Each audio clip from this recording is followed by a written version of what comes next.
speech ndichasimudza muridzi wemusha uno vanova ivo mai Simba. Ndipewo mashoko nechitiko chakadai chinoshamisa kwamuri. Over to you mai Simba.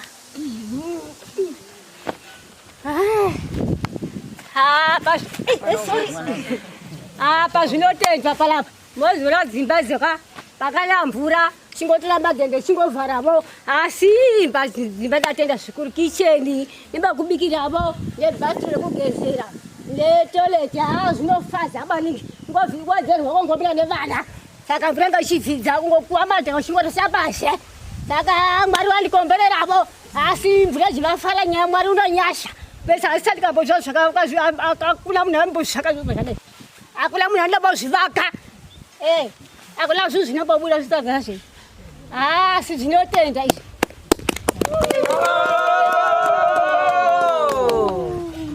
kuwana shopina uyo vasikuru shopina rozvari Oyai.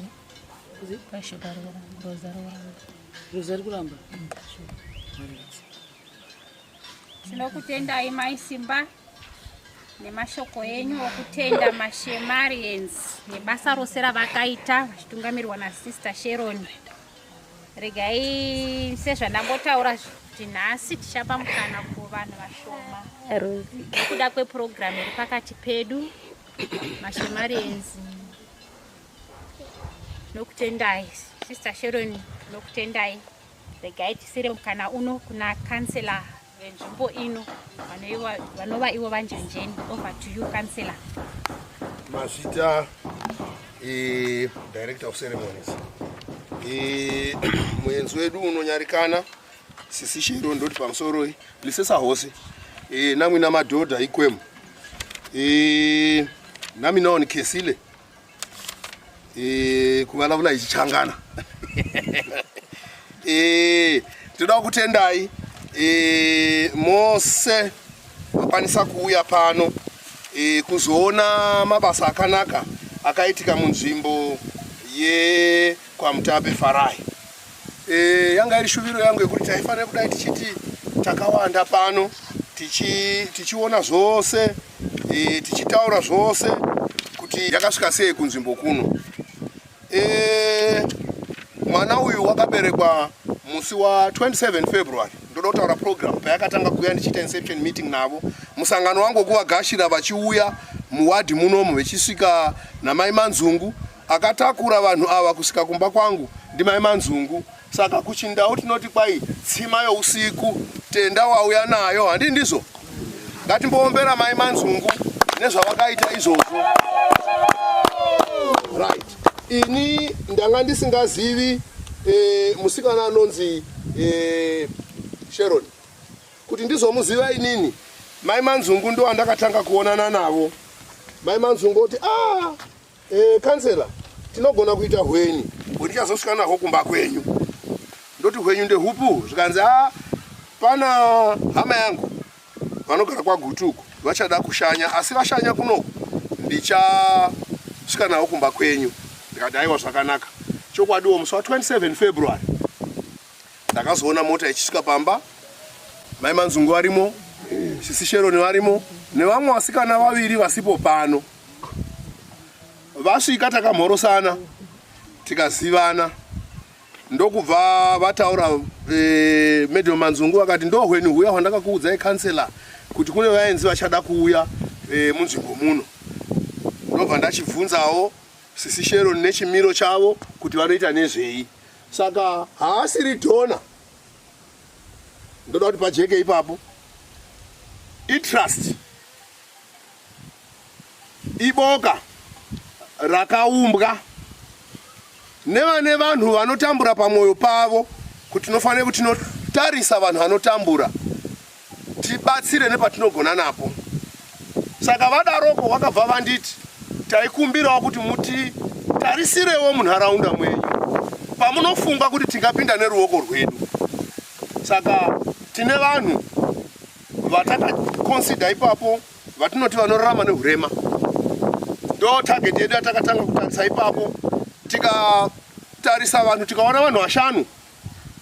Wakutanga ndi musikana wepasimango payapo Danisa anofamba newheelchair yapadosana nahliwayo payapo ndiye wokutanga. Wepiri takaona Pamai Mushaneta pane vana varipo vane mastandard growth vasikakuri sinzi vakangoberekwa vangori zvavari. Wetatu kwamatate uko unotsemuka tsemuka maoko nemakumbo achitsemuka. Wechina ndiwiti kumbula uya wamunoona apo wobabhande uyawo. Wechi5 ndo pano Pamai Simba. Saka tavapa kuti ndo misha yacho iyi.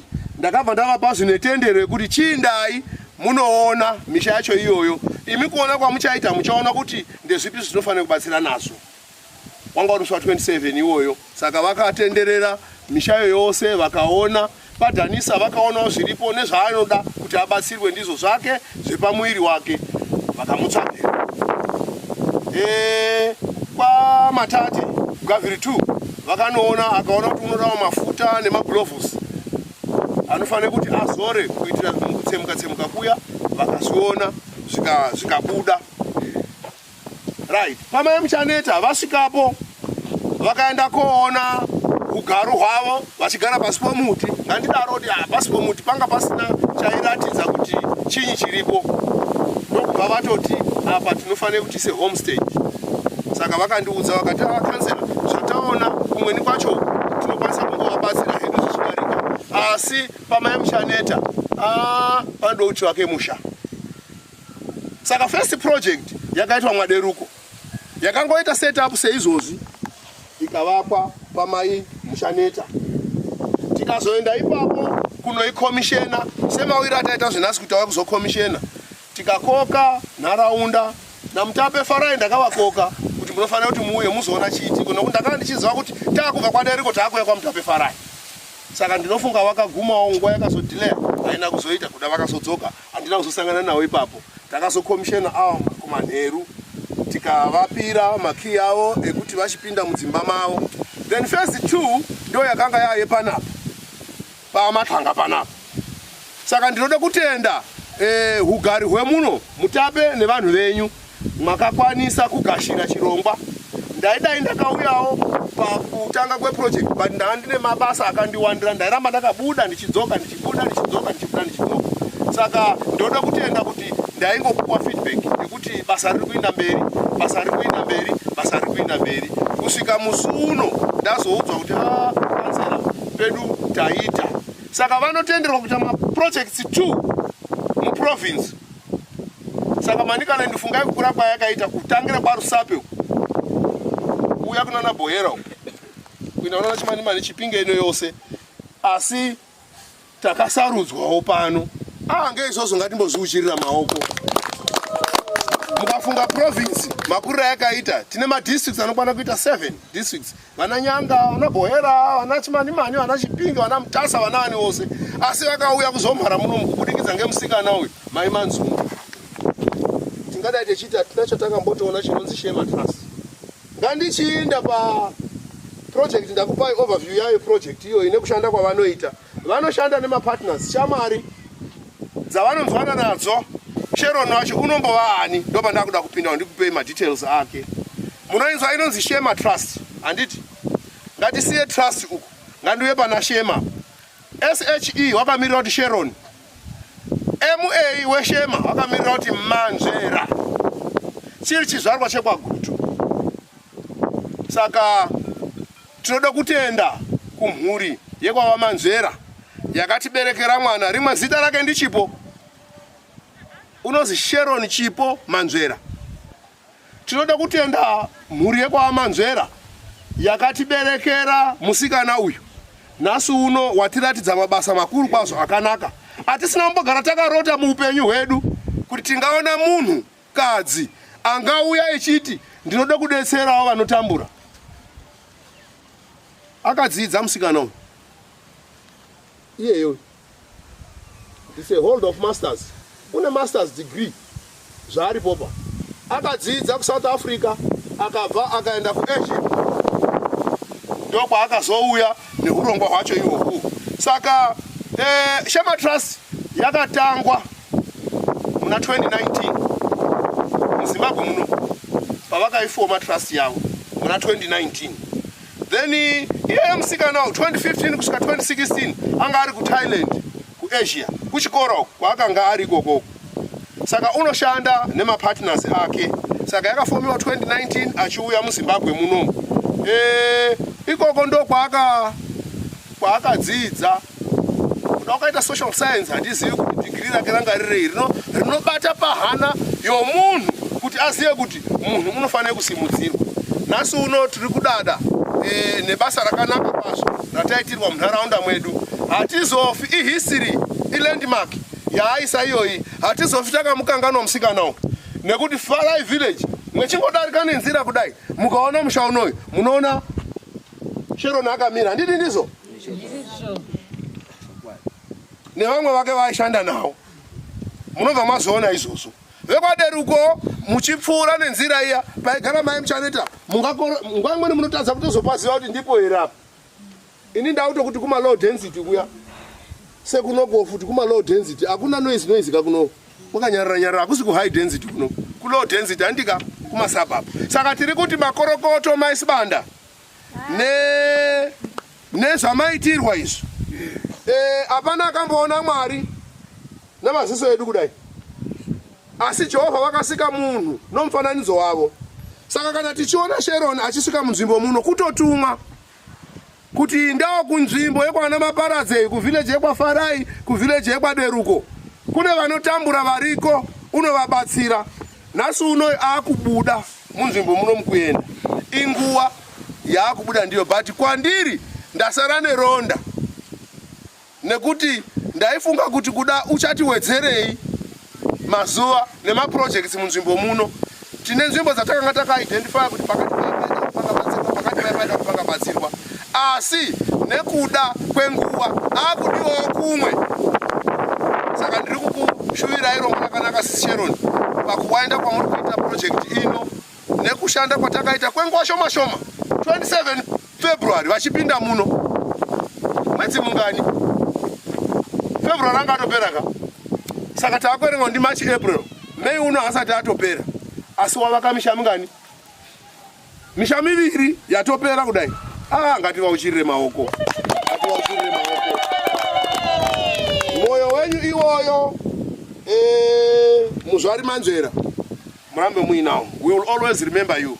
Ticharamba tichikurangarirai nebasa guru ramwakatiitira munzvimbo munomu. Musadzoka kumashure pamwe zvinombogozha machallenges munongoaziya anowanikwa.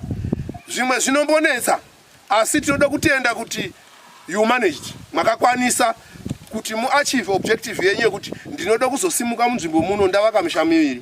And definitely nhasi tiri pano kupemberera musha wechipiri. Takambopemberera futi kwaDeruko musha wekutanga. Nhasi takupemberera musha wechipiri wamaita nepfungwa dzenyu nenjere dzenyu. Muzotitenderawo zvakare vamanzvera. Kuda mukazondiconnectawo navo ndizokwanisa kutaurawo mashoko angu ekukutendai. Ina handisi kutenda trust, ndiri kutenda vamanzvera vakabarani vakabereka Sharon. Ndichidzoka pagirl child isusu vanhu tine katsika kekuti unofanira kuenda kuchikora mwanakomana. Ndokatsika kedu. Hanzi wanhanyana utafunda zveini, utafunda uhule. Atsame aseka. Ndotsika yedu isusu yechivanhu vatema vandau. Ndiyo tsika yedu kazhinji yatinoita iyoyo. Nhasi uno idai kuti vamanzvera vakasvikirwa nemweya iyoyo kuti musikana hafani kuenda kuchikoro. Misha yatiri kupemberera ingadai yakavakwa here? Isina kuvakwa. Saka ngatipei mikana yakangoenzanana kumwanasikana kumwanakomana. Nhasi tiri kupemberera mabasa makuru akaitwa ngemwanasikana munzvimbo muno. Saka Mutape ndoda kutendai. Makakwanisa kugamuchira project mukaishanda kusvika pafinal. Nhasi ndiro zuva rokupedzisira rekuti takuita hand over makey avo. Kumweni vanosidai paine muribhoni ukucheka kudai. Ndo zvinoitwa pachirungu, unochekwa muribhoni zvochipihwa kuvene vazvo. Kana zvadaro zvazvavo. Saka vekwaMatlanga makorokoto vanasivanda makorokoto makorokoto mahombe mwawanirwa mukana wokuakirwa musha kubva musharuka wapano akashayika mwanzwa vachitsanangura muchitarisawo nechimiro chemusha wacho chaita kuti chiunze izvi zvajeka nhasi ngeizvo zvatinoona zviri koko izvo. Saka tinoda kutenda kuti panapa paitwa chinhu chakanaka. Imimi vekwaMatlanga ibasa guru raitwa panzvimbo pano tinozviziva pachivanhu mashoko amutape avachazoreketa ekuchaira bemberera mimbiti inge mabvute atiduzozva kuti miti ndechinyi ndemimvura ndika atiduzozva vaya vezvinzeve vaya vakurira panapa votozoti apachagariki pamusha paya. Zvinowanikwa izvozvo handi ndizvo kuti vanhu kwedu zvinoitika. Saka zizi ngaringotozana reitsvaka mbeva reienda kwete kuzomhara mumuti umu rotorira ririmo. Tinenge tavhundusira shirikadzi iripo nemazwi mashoma iwaya ndigamushire mutape Muhlambi vazosvika masvika tatanga basa mutape Muhlambi tinokutendai nekuuya. Ndine misangano mitatu yakandimirira. Pane musangano paprimary, pane musangano kusekendari, pane musangano resilience anchors. Kusvika kumafoni handitombobatiki. Saka ndaita rombo rakanaka nekuti vazoadjust time yavo kuti tichitangire kuno tichibva pano ndakuenda kuprimary. From primary ndoenda kusekendari, from secondary ndoenda kuresilience anchors. Usiku ndo hwandasvika ndichibva Chipinge. Hazvigariki kuramba takamira kuti nyika isvike panzvimbo payo painotarisirwa kuti inge iripo. Saka ndoda kutenda MC mwandipa mukana uno, regai ndichiudzosa mukana kwamuri nemashoko mashomanani waya mazvita ikesile danke.